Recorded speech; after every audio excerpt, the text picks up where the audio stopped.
श्रीराम समर्थ श्रीराम।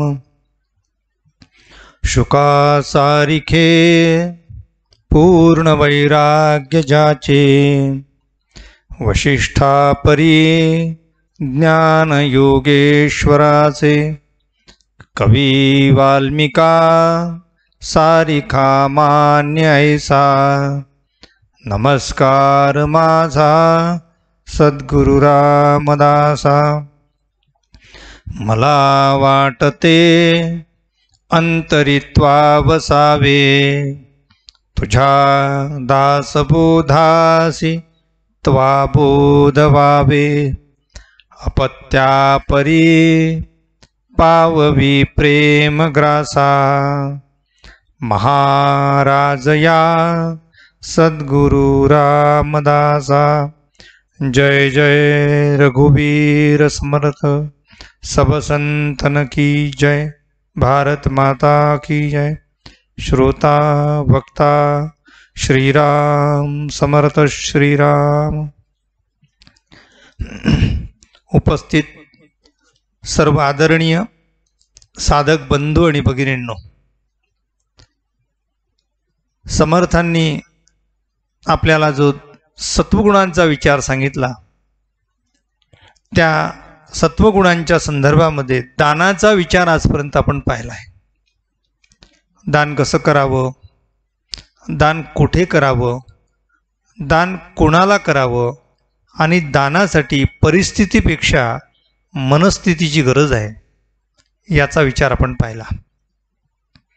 आज सेवा कशी करावी, आपल्या भारतीय संस्कृतीमध्ये हे वचन प्रसिद्ध आहे, सेवा परमो धर्म। हा सेवा आपल्याला परमधर्म मानलेला आहे। जर तो परमधर्म आहे तर तो सेवा धर्म कसा असला पाहिजे याची समर्थांनी आपल्याला कल्पना यावी म्हणून काही ओवींची रचना केली आहे। आपण शांततेने ऐकावे। श्रीराम समर्थ श्रीराम। तिथी पर्व महोत्सव, तेथे ज्याचा अंतर्भाव। काया वाचा मने सर्व, अर्पितो सत्वगुण श्रीराम। सत्वगुणाच्या बाबतीत समर्थ सांगत असताना 30व्या ओवीमध्ये त्यांनी म्हटलेलं होतं की ऐसी भक्ताची आवडी, नीच दास्यत्वाची गोडी। स्वये देवद्वार झाडी तो सत्वगुण। सेवा करत असताना सेवेला भावाची गरज आहे। सेवा कोणती आहे याला महत्त्व नाही। सेवा करत असताना ती सेवा किती श्रद्धायुक्त अंतःकरणाने केली जाते याला सर्वात जास्त महत्त्व आहे। सेवा कोणती आहे हे आपण कधी पाहू नये। सेवा प्रवचन करणारा प्रवचनकारही म्हणतो की मी सेवा करतो, कीर्तनकार सुद्धा म्हणतात आम्ही कीर्तनाची सेवा करतो, पूजा करणारे लोक सुद्धा म्हणतात की आम्ही देवाची सेवा करतो, देवाच्या दारासमोर असलेला कचरा स्वच्छ करणारे ते सुद्धा म्हणतात आम्ही देवाची सेवा करतो। म्हणजे देवाची सेवा करत असताना तो कीर्तन करतो की देवाच्या दारासमोर झाडू मारतो, या दोन्ही गोष्टी देवासाठी सारख्याच आहे। का? कारण देवाला भाव पाहिजे, कोणती कृती करतो याला महत्त्व नाही। म्हणून समर्थ म्हणतात नीच दास्यत्वाची गोडी। नीच दास्यत्वाची गोडी असा अर्थ लहान सहान छोटं मोठं सगळे कामं तो करतो। किती सामान्य कामं करावी माणसानी की देवाच्या दारात आलेल्या सगळ्या भक्तांच्या सेवेसाठी तो उभा राहतोय। भक्तांची पादत्राणे ज्या ठिकाणी काढली जातात त्या ठिकाणी घेण्याचं काम ते करतात आहे। ते व्यवस्था त्याची केल्या जात आहे। अर्थात हे काम लहान काम नाही, भावयुक्त असेल तर ते भगवंतासमोर ते सुद्धा फार मोठं काम आहे. म्हणून समर्थ म्हणतात, नीच दास्यत्वाची गोडी स्वये देवद्वार झाडी. आणि या सत्वगुणाबरोबर समर्थ म्हणतात की हे काम कधी करावं. ते म्हणतात आहे, नीती पर्व महोत्सव जेथे ज्याचा अंतर्भाव काया वाचा मने सर्व अर्पितो सत्वगुण. समर्थांनी विशेष करून महोत्सवाला महत्त्व दिलं. समाज संघटन हा समर्थांचा मोठा विषय आहे. ज्या काळामध्ये भारत देशामध्ये सर्वत्र सामान्य आणि सज्जन लोकांना त्रस्त झालेले होते, त्यावेळीस या सगळ्यासाठी सज्जनांच्या संघटनेसाठी समर्थांनी फार मोठं कार्य केलं आहे. म्हणून समर्थ म्हणतात आहे की नैमित्तिक कर्म जे आहेत, जे निमित्ताने केले जातात, ते महोत्सव आम्ही मोठ्या प्रमाणात साजरे केले पाहिजे. स्वामी विवेकानंदांना एकदा त्यांच्या गुरुजींनी असा प्रश्न विचारला होता की ही फळ्यावरची रेष हात न लावता कोण मोठी करून दाखवतो. त्यावेळेस विवेकानंदांनी त्याच्या बाजूला त्यापेक्षा मोठी रेघ मारून दाखवली होती. जेव्हा मोठी रेघ दिसते आहे याचा अर्थ त्याच्या तुलनेमध्ये दुसरी लहान झालेली आहे. आपले महोत्सव मोठे करणं, आपल्या देवाचं वैभव वाढवणं, एवढं जरी काम केलं आणि त्या कामानिमित्त सज्जन लोक एकत्र आले तर फार मोठं राष्ट्रकार्य होईल. मला असं वाटते की लोकमान्य टिळकांनी यासाठीच गणेशोत्सव आणि शिवजयंती उत्सव सुरू केले. सगळे सज्जन एकत्र यावे, भारतीयांनी एकत्र यावं आणि या भारताला पारतंत्र्यातून स्वातंत्र्याचा सूर्य दाखवावा. म्हणून समर्थ म्हणतात, तिथी पर्व महोत्सव तेथे ज्याचा अंतर्भाव. आणि तिथे कसं जायचं आहे? काया वाचा मने सर्व अर्पितो सत्वगुण. माणूस जीवनामध्ये जगत असताना अनेकांची सेवा करतो. त्या सेवेचे 7 जागा आहेत. त्या 7 जागा जर तुमच्या लक्षात आल्या तर आम्ही कुठली सेवा किती करायला पाहिजे हे लक्षात येईल. पहिली सेवा आम्ही करतो ती स्वतःची. त्याला देह सेवा म्हणतात. देह सेवक आहे. माझा पाय दुखतो, स्वतःच्या पायाची व्यवस्था स्वतः करता की नाही? माझी पाठ दुखते आहे, स्वतः डॉक्टरकडे जाता की नाही? स्वतःच्या देहाला कुठेही जरी क्षती पोचली किंवा कुठल्याही प्रकारची अडचण आली तर पहिले आपण आपली त्याची व्यवस्था पाहतो. का? याचं कारण असं आहे की तो देहाचा सेवक झालेला आहे. आता खरं देहाचं सेवक होणं हे परमेश्वराला अभिप्रेत नाही आहे. जेव्हा तो देहाची सेवा करतो तेव्हा इतरांना तो तुच्छ म्हणायला लागतो. माझं पहा म्हणतो, आजारी मनुष्य पहा. जेव्हा आजारी मनुष्य आजारी पडलेला असतो ते घरातले लोक किती महत्त्वाच्या कामात असो, तो स्वतःसाठी धावत मागतो, धावत बोलावतो सगळ्यांना, माझ्याकडे कोणाचं लक्ष नाही, मला किती बरं नाही, माझ्याकडे लक्ष द्या, डॉक्टरला बोलवा. आपल्या आजूबाजूला लोक राहिले पाहिजे आणि आपल्या सतत सेवेत राहिले पाहिजे असं त्याला वाटते. कारण तो देहसेवक आहे. पण देहसेवकाच्या पुढचा एक सेवक आहे ज्याला कुटुंबाचा सेवक म्हणतो, ज्याला गृहस्थ म्हटलेला आहे. हा गृहस्थाश्रम मुळात धन्य आहे. पण गृहस्थाश्रमी मनुष्य गृहस्थाश्रम करत असताना घरापलीकडे विचारच नाही. झोपेतून उठल्यानंतर दात घासताना पत्नीला विचारलं जाते की आज भाजी कोणती करणार.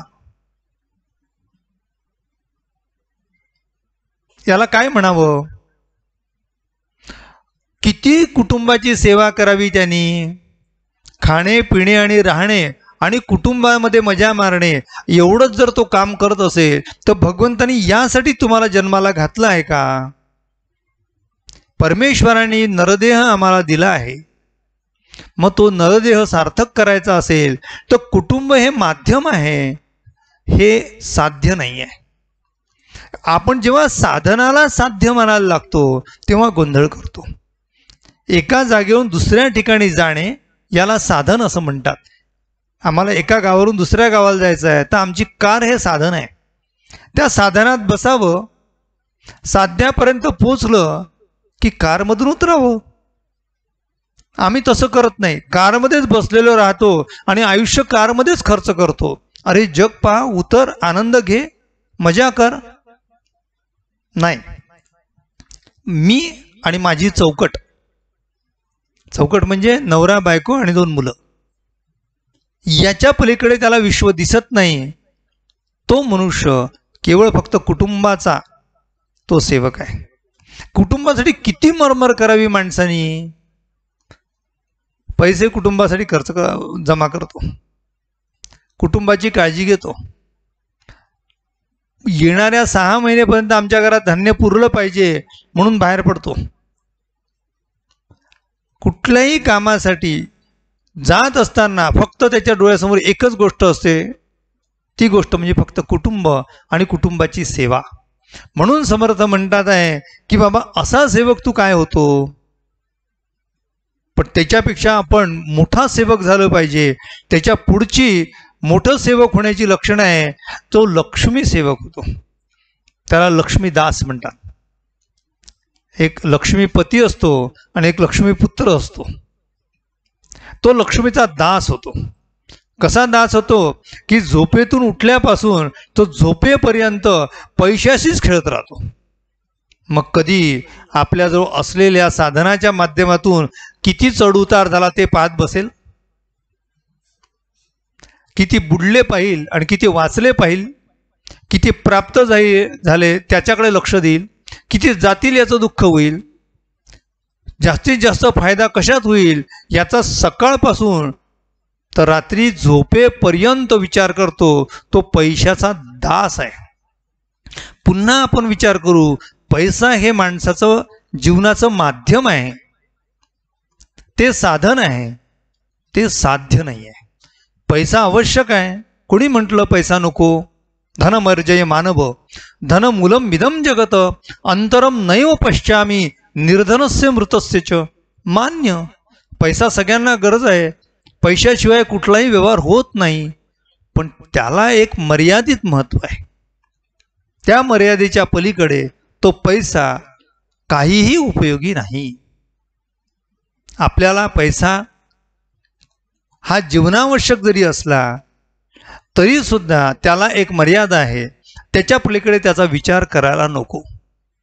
एखाद्या माणसाच्या बँकेमध्ये 1 लाख रुपये असतील आणि लाख रुपये जर तो वर्षभर उत्तम सांभाळत असेल आणि तेवढ्यात जर त्याचा उदरनिर्वाह व्यवस्थित चालत असेल तर त्या माणसाने का म्हणून जास्त विचार करावा जास्त पैशाचा? जर केला तर शेवटी ते पैसे त्याच्या बँकेतील फक्त आकडे वाढवणार राहतील, उपयोग काहीच होणार नाही. आकड्यावर आकडे होतील आणि सगळ्यात मोठा दाता म्हणून त्याचा गौरव केला जाईल. कारण मरताना सगळेच्या सगळे तो पुढच्या पिढीला देऊन जातो. म्हणून तो पैसा शेवटी आमच्या काहीच उपयोगी नाही. म्हणून समर्थांनी म्हटलंय, असा जो पैसा जमा करून ठेवणारा मनुष्य असतो त्याचा पैसा घेऊ सुद्धा नाही, त्या पैशाला हात सुद्धा लावू नये, कारण तो पैशाचा दास झालेला आहे. समर्थ म्हणतात की अशा प्रकारचे पैशाचे दास असलेले काही लोक आहेत. मग दास पैशाचा होण्यासाठी तू जन्माला आला का? नको रे मना द्रव्यते पुढीलांचे, अति स्वार्थ बुद्धी नरे पापसाचे, घडे भोगणे पापते कर्म खोटे, न होता मनासारिखे दुःख मोठे. माणसाच्या मनासारखं जर झालं नाही तर तो पैसा सुद्धा उपयोगी नसतो, आणि माणसाच्या मनासारखं जर झालं तर पैसा नसला तरी मनुष्य सुखी होऊ शकतो. सुखासाठी पैशाची किती गरज आहे? एक मर्यादित. पण खूप श्रीमंत असलेले लोक सुद्धा अत्यंत दुःखी आहेत, आणि सामान्यातील सामान्य माणसं सुद्धा अत्यंत सुखी आहेत. म्हणजे पैसा हे सुखाचं खरं साधन नाही आहे, सुखाचं कारण नाही आहे. साधन म्हटलं तरी चालू शकेल, पण कारण नक्की नाही आहे. सुखाचं कारण पैसा नाही आहे. आमचे राष्ट्रसंत तुकडोजी महाराज यांनी एका त्यांच्या कवितेमध्ये फार स्पष्ट शब्दात सांगितलं होतं. या झोपडीत माझ्या राजासही महाली, सौख्ये कधी मिळाली ती सर्व प्राप्त झाली या झोपडीत माझ्या. महाली मऊ फिचाने कंदील श्यामदाने, आम्हा जमीन माने या झोपडीत माझ्या. मला ही झोपडी प्रिय आहे, मला पैसा प्रिय नाही, कारण त्याला भगवंताचं नाम प्रिय असते. येता तरी सुखे या, जाता तरी सुखे जा, कोणावरीन बोझा या झोपडीत माझ्या. इतक्या नम्रतेने तुकडोजी महाराज सांगतात की आमच्याकडे काही नाही आहे, महाली मऊ बिछाने कंदील श्यामदाने सगळ्या गोष्टी आहे, पण आम्हा जमीन माने, म्हणजे दारिद्र्य किती असलं तरी सुद्धा भगवंत आमचा आहे या भावनेतून अनेक लोक सुखी झालेले आहेत. ज्या लोकांचे सुखाचे महाल होते असे लोक भगवंताच्या भक्तीसाठी, भगवंताच्या प्रेमासाठी, भगवंताच्या शोधासाठी त्यांनी महाल सोडलेले आहेत. मग त्यांचा विचार करा. भगवान गौतम बुद्धांचं उदाहरण घ्या. त्यांनी घरदार सोडलं, सर्व सुख सोडली, सर्वम क्षणिकम असं म्हणून ते हे क्षणिक आहे. धिक जीवनम, धिक यौवनम, धिक ऐश्वर्यम, हे बुद्धांचं प्रसिद्ध वचन आहे. हे सगळं धिक्कार आहे. यापेक्षा भगवत भक्ती मोठी आहे, आणि म्हणून भगवत भक्ती जो करू शकेल तो खरा मोठा दास आहे. म्हणून समर्थ म्हणतात आहे की अशा प्रकारचे दास होण्यापेक्षा आम्ही थोडंसं आमचे श्रेष्ठत्व दासाला येऊ द्या. दास व्हायचंच असेल तर कोणाचे हो, समर्था घरचे दास झालं पाहिजे. समर्थांनी म्हटलंय, समर्था घरचे श्वान त्यास सर्व देती मान. समर्था घरचं श्वान व्हावं, थोडं पुढची आम्ही पारी करू, आम्ही समाजाचा दास होतो. पुढे कुटुंबाचा दास, त्यांच्यानंतर द्रव्याचा दास, त्याच्या पुढे थोडी प्रगती होते, समाजाचा दास, तो पुढारी होतो, नेता होतो, समाजाची सेवा करण्याचा विचार करतो. कुटुंबाच्या दासापेक्षा आणि द्रव्याच्या दासापेक्षा यांची प्रगती आहे एवढं नक्की. पण याला सुद्धा मर्यादित महत्व आहे. सगळे लोक मानत नाहीत. जिथली किंमत तिथली, दुसरीकडे त्याला कोणी विचारणार नाही. भगवंताच्या दासाला सगळे लोक विचारतील. हजारो हजारो वर्ष होऊन गेले,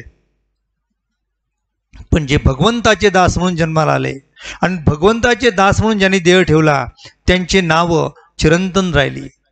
आणि म्हणून समर्थांनी देहत्यागिता कीर्ती मागे उरावी, मना सज्जना हेची क्रिया धरावी. मग हीची क्रिया म्हणजे कोणती क्रिया? ती क्रिया म्हणजे भगवंताचे दास.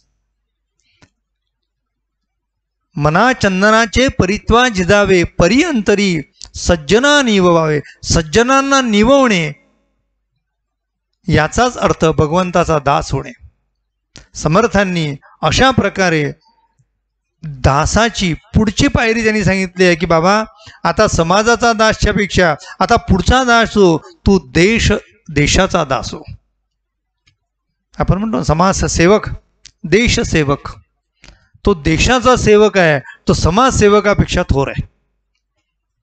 आपल्या राष्ट्रासाठी ज्या लोकांनी आपले प्राण दिले, जे फासावर लटकले, असे किती लोक देशभक्त होते, त्यांची मांदियाळी किती सांगावी, मोजता येणार नाही इतके आहे. काही लोकांची नावं सांगता येतील, काही लोकांची नावं देखील सांगता येणार नाही. फार मोठे लोक होऊन गेले ते. यज्ञी ज्यांनी देऊनी निजशिर, घडिले मानवतेचे मंदिर. परितयाच्या दहनभूमीवर नाही चिरा ना पणती, तेथे कर्माचे जुळती. असे जे लोक होऊन गेले की ज्यांची आम्हाला नावं सुद्धा माहीत नाही, परंतु त्यांच्यामुळे आम्ही स्वातंत्र्यामध्ये आहोत. लोकमान्य टिळकांचं नाव आम्ही घेऊ शकतो. आज विशेष करून विदा सावरकरांचं नाव घेऊ. स्वातंत्र्यवीर विदा सावरकरांनी केलेला त्याग आणि केलेलं आपल्या देशासाठी केलेलं कार्य कधीतरी आयुष्यात वाचन झालं पाहिजे. देशभक्ती कशी करावी ही खरंच या थोर पुरुषांकडून शिकावी. यांची नावं एक नाही तर अनेक नावं घेता येतील. सांगण्याचा तात्पर्य देशसेवक आहे. या देशासाठी सर्व केलं आहे, या मातृभूमीसाठी केलं आहे. तुझं साठी मरण ते जनन, तुझं वीण जनन ते मरण, तुझं सकल चराचर चरण श्री स्वतंत्रते दे. स्वतंत्रतेसाठी सावरकरांनी आपल्या म्हणजे प्राणांची बाजी लावली आहे. ने मजसी ने परत मातृभूमीला, सागरा प्राण तळमळला. हे वाक्य वापरत असताना मातृभूमीबद्दलचं, देशभक्तीबद्दलचं किती उत्तम आणि उच्चुंग असं आपल्याला उदाहरण दिसते हे लक्षात येईल. म्हणून यासारख्या मोठ्या थोर लोकांनी देशभक्ती केली. हे सुद्धा थोरच आहेत, पण यापेक्षाही थोर जर व्हायचं असेल तर आम्हाला पुढे जावं लागेल. आणि ते पुढे म्हणजे देवसेवक, जे देवाचे दास झाले, देवाचे भक्त झाले, देवाच्या घरी कार्य करू लागले, ते लोक जन्म मृत्यूच्या फेरीतून सुटले आहेत. देशभक्ती करावी. देशालाच देव मानणारे तरी सुद्धा त्यांची मुक्ती आहे. मग देशभक्त असो की देवभक्त असो, दोन्ही भक्त आपल्या जीवनामध्ये स्वतःच्या जीवनाचं सोनं केलं आणि पुढच्या हजारो पिढीसाठी ते कीर्ती ज्योत ठरले. म्हणून अशा देवसेवक आणि देशसेवकांचं आम्ही नाव घेऊ शकतो. जे देवभक्त होते त्यांची तर काही सांगायचं कारण नाही. ती मांदियाळी आमची संत मांदियाळी आहे. त्या संतांची नावं घ्यावं, ते खरंच संतांइतके महान जगात कोणी नाही. म्हणून संतांना आपण आधी शरण गेलं पाहिजे. कारण संत आणि देव यामध्ये कोण थोर? देवापेक्षाही संतांना जास्त थोर मानलेला आहे. कारण देव हे सुद्धा संतांच्या आग्रहास्तव येतात.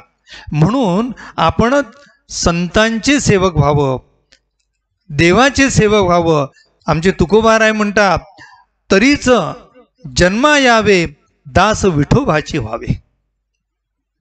आम्ही कशासाठी जन्माला यावं? जन्म घेऊ, पुनरपी जनन घेऊ, पण कशासाठी? न लगे मुक्ती धनसंपदा, संत संग देगा सदा. तुका म्हणे गर्भवासी, सुखे घालावे आम्हासी. आम्हाला दुःख वाटणार नाही जर आम्हाला संतांचा सहवास लाभत असेल तर आमच्या जन्म मृत्यूचं जे दुःख आहे ते सुद्धा आम्ही सोसायला तयार आहे. ही दृष्टी आम्हाला संतांनी दिली. आज आमच्या समोर दासबोध आहे. संत समर्थ रामदासांनी हा एवढा मोठा प्रपंच तुमच्यासाठी केलेला आहे, आमच्यासाठी केलेला आहे, आमच्या जीवाच्या उद्धारासाठी केला आहे.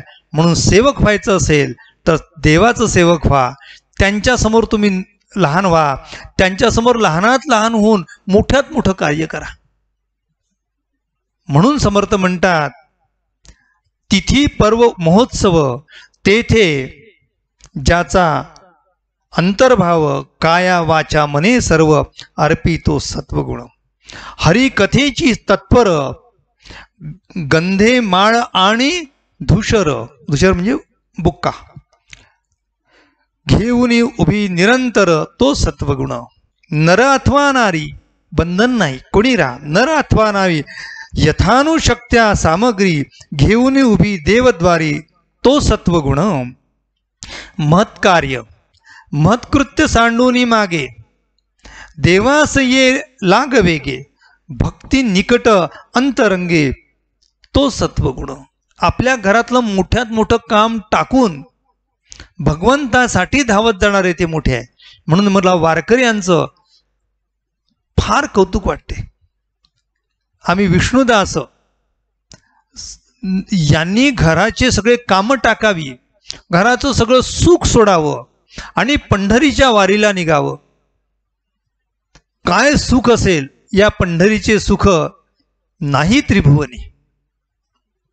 पंढरीला जाणारे हे लोक घरादारावर ते खरंच तुळशीपत्रच ठेवतात. किती महत्वाची कामं प्रत्येकाची असतील पण ते निघतात. ते कधी आरोग्याची तक्रार सांगत नाही, बरं नाही कधी सांगत नाही. पायी प्रवास करतात आणि पायी करताना दिंडीमध्ये चालणारे जे वारकरी आहेत त्या वारकऱ्यांकडे पाहताना असं लक्षात येते खरं भक्त जे आहे ते हेच आहेत. म्हणून आमची आळंदीवरून दिंडी निघाली. पहा तुम्ही पंढरपूरची आषाढी एकादशीच्या दिंडी पहा, इतका आनंद होतो की तो आनंद त्रिभुवनात मावत नाही. म्हणून दास व्हायचं असेल तर त्यांचं पहा घरातले सगळे कामं सोडा आणि त्यांच्यासाठी पुढे चला. थोर थोरपण सांडून दूरी महत्वाची उभी आहे. नीच कृत्य अंगीकारी तिष्ठत उभी देवद्वारी तो सत्वगुण. देवाच्या दारासमोर लहान आणि मोठा नाही. थोरपण सांडून याचा अर्थ अहंकार सोडून. मी आताच अमृतसरला गुरुद्वाराच्या दर्शनासाठी गेलो होतो. जेव्हा दर्शनासाठी गेलो त्यावेळेस मला असं कळलं की या ठिकाणी जे सेवा करणारे लोक आहे त्यांची योग्यता किती आहे. भौतिकदृष्ट्या शैक्षणिकदृष्ट्या त्यांनी खूप मोठी प्रगती केली आहे. कोणी डॉक्टर आहेत, कोणी इंजिनियर आहेत, कोणी वकील आहेत, कोणी प्राध्यापक आहे, कोणी सायंटिस्ट आहे, कोणी फार मोठे मोठे व्यापारी आहेत, फार मोठ्या मोठ्या पदावर ते विराजमान झालेले आहेत.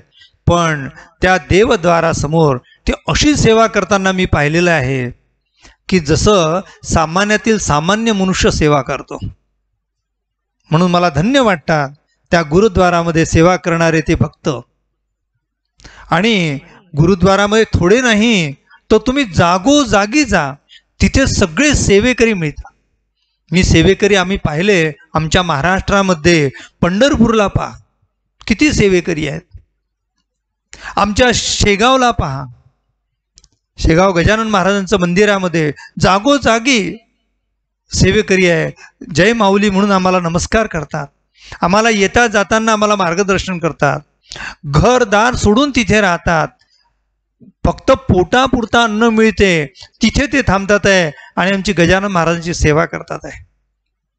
आमच्या शिर्डी बाबांच्या ठिकाणी जा, शिर्डीला जा, तिथेही तेच आहे. कधी गेले नसाल तर जरूर जा, सज्जनगडला जाऊन या. सज्जनगडला पहा किती रामदासी, किती सामान्यांसारखे सगळ्यांना मदत करतात. तिथून जो सज्जनगडून परत येतो तो मनुष्य म्हणतो की तिथे मिळालेली आम्हाला जी आमटी आहे, तिथे मिळाला आमचा जो भात आहे, तिथे मिळालेला आम्हाला जी सेवा आहे ती कुठेही मिळणार नाही. विश्रांत वाटते येथे जावया पुण्य पाहिजे. विश्रांत वाटते, तिथे जाताना आनंद वाटतो. आणि खरंच पुण्य असेल तर या तीर्थी आपल्याला जाण्यासाठी योग येतो. तुम्हाला इतकंच नाही तर तुम्हाला सांगायचं झालं तर यामध्ये तिरुपती बालाजींचं विशेष वैशिष्ट्य सांगावं. आमचे तिरुपती महाराज बालाजी तिथे दर्शनासाठी गेलो तेव्हा इतक्या लोकांची गर्दी, इतके भक्त, अगणित भक्त, सेवेकरी तितकेच, आणि इतकी सुंदर सेवा, इतकी सुंदर व्यवस्था. हजारो लोक एक शब्द न बोलता आपापल्या पद्धतीने आनंदाने सगळेजण भगवंताच्या नामामध्ये तल्लीन असलेले ते दर्शन घेतात आहे. न भूतो न भविष्यती असे स्थळ पुन्हा निर्माण होणार नाहीत. म्हणून या ठिकाणी भगवंत वास करतो. अशी एक ठिकाणं नाही, गोंदवलेला जा. किती ठिकाणं सांगावी? पृथ्वीमध्ये जितकी स्थळं आहेत त्या सगळ्या ठिकाणी आपापल्या भागामध्ये अनंत भगवंताची मंदिरे आहेत. त्या ठिकाणी भगवंत वास करतो. म्हणून तेथे जाऊन त्या महोत्सवी आम्ही जाऊन सेवा केली पाहिजे आणि थोडं तरी दानधर्म केला पाहिजे. त्यामुळे आमचा सत्वगुण वृद्धिंगत होतो. आणि म्हणून या सेवेमध्ये संत सेवक आणि देवसेवक हा धन्य आहे. देवाच्या सख्यत्वासाठी पडाव्या जिवलगासी तुटी, सर्व अर्पावे शेवटी प्राण तेवही वेचावा देवासाठी. म्हणून समर्थ म्हणतात की बाबा, तुला जर मोठं व्हायचं असेल, तुला जर खऱ्या अर्थाने भगवत भक्त व्हायचं असेल तर तुझ्यामध्ये सत्वगुण अंगीकारला पाहिजे. समर्थांनी 35वी ओवी कोणती सांगितली ते सांगतो. श्रीराम समर्थ श्रीराम, देवा लागी उपोषण, वरजी तांबूल भोजन, नित्य नेम जपध्यान, करीतो सत्वगुण श्रीराम. शब्द कठीण न बोले, अति नेमसी चाले, योगी जेणे संतोषले, तो सत्वगुण श्रीराम. सत्वगुणामध्ये समर्थांनी सेवेच्या नंतरही आपण जीवनामध्ये असं कुठलं तरी कृत्य करा की ज्यामुळे भगवंत प्रसन्न होईल. म्हणून समर्थ म्हणतात आहे की बाबा, देवा लागी उपोषण. उपोषण देवासाठी, आपल्यासाठी नाही. वर्जित तांबूल भोजन, तांबूल सोडला आहे आणि भोजन सोडलं आहे. नित्य नेम जप ध्यान, आपल्या धार्मिक कृत्यांमध्ये जप आणि ध्यान या दोन गोष्टीला फार महत्त्व दिलं आहे. अखंड नामाचा गजर असला पाहिजे, भगवंताचं नाव मुखात असलं पाहिजे आणि थोड्या वेळ तरी काही माणसाला ध्यान करता आलं पाहिजे. शांत राहता आहे, मनाच्या चित्तवृत्ती शांत होणे याचं नाव आहे ध्यान करणे. आणि ते शांत करण्यासाठी आपल्याला बहिर्मुखता टाकून अंतर्मुख व्हावं लागेल. अंतर्मुख झालं की भगवंताला आपण भेटल्याचा आनंद होईल. आणि म्हणून समर्थांनी अशा प्रकारे करत असताना बोलायचं असेल तर कठीण शब्द न बोले. जय श्रीराम असं प्रत्येक वेळ म्हटलं जातं. माऊलीचं नाव घेतलं जाते, प्रत्येक ठिकाणी भगवंताचं नाव, विठ्ठलाचं नाव घेतलं जाते, रामाचं नाव, कृष्णाचं नाव घेतलं जाते, जय श्रीकृष्ण म्हटलं जाते. भगवंताच्या नामाने कुठलंही नाव, नामाला बंधन नाही. सहस्त्रनामामध्ये कोणी एक, स्मरता होत असे सार्थक. म्हणून हे सार्थक होण्यासाठी आपला जो वेळ फार थोडा आहे, तो थोडा वेळ कसा आहे पुढच्या प्रवचनात पाहू. समर्थांनी थोडा वेळ गमवू नका यासाठी एक सुंदर महाभारतातली कथा आलेली आहे, ती ऐकण्यासाठी आपण सर्वांनी यावं आणि ही प्रवचन सेवा आपण गोड करून घ्यावी ही सर्व भक्तांच्या चरणी प्रार्थना करतो आणि हृदयस्थ असलेल्या परमेश्वराला अभिवादन करतो. जय जय रघुवीर समर्थ.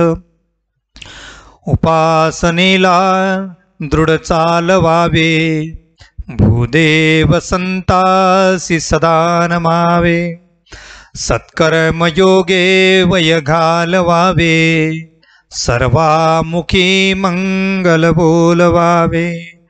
जय जय रघुवीर समर्थ. सब संतन की जय. भारत माता की जय. श्रोता वक्ता श्रीराम समर्थ. श्रीराम.